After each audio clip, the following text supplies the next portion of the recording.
Isa sa mga pangunahing advokasya ni Pastor Apollo C. Quiboloy ay ang pagsugpo sa korupsyon.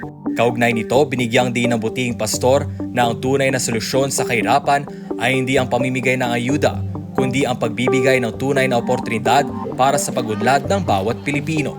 Ayon kay Pastor Quiboloy, ang ayuda ay madalas na ginagamit ng mga politiko hindi bilang tugon sa kahirapan, kundi bilang kasangkapan upang mapanatili ang kanilang kapangyarihan.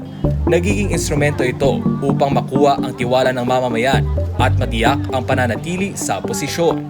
Ano ang layunin mo? Ano ang purpose mo? Tumulong sa kanila? Tipunin mo yan pagkatapos isolve natin ang poverty hindi sa pamamagitan ng ayuda.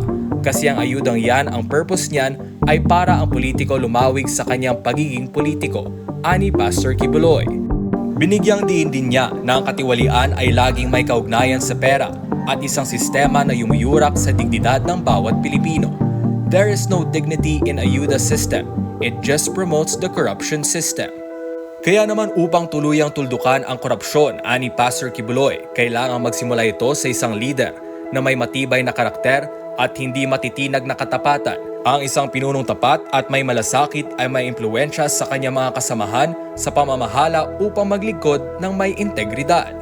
Kung paano kumalat ang kasamaan ng dahil sa impluwensya ng isang masama, ganoon din kakalat ang kabutihan at honesty pag dumating na ang taong honest din na hindi mo talaga pwedeng baguhin siya sa kanyang honesty anuman ang pagsubok na ibibigay mo sa kanya, dagdag niya.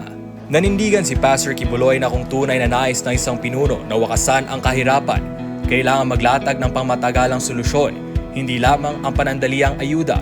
Ayon sa kanya, kailangang itayo ang pundasyon ng isang gobyernong may tunay na malasakit sa mamamayan, may katapatan sa paglilingkod, at may layuning iangat ang antas ng buhay ng bawat Pilipino sa pamamagitan ng tamang programa at oportunidad.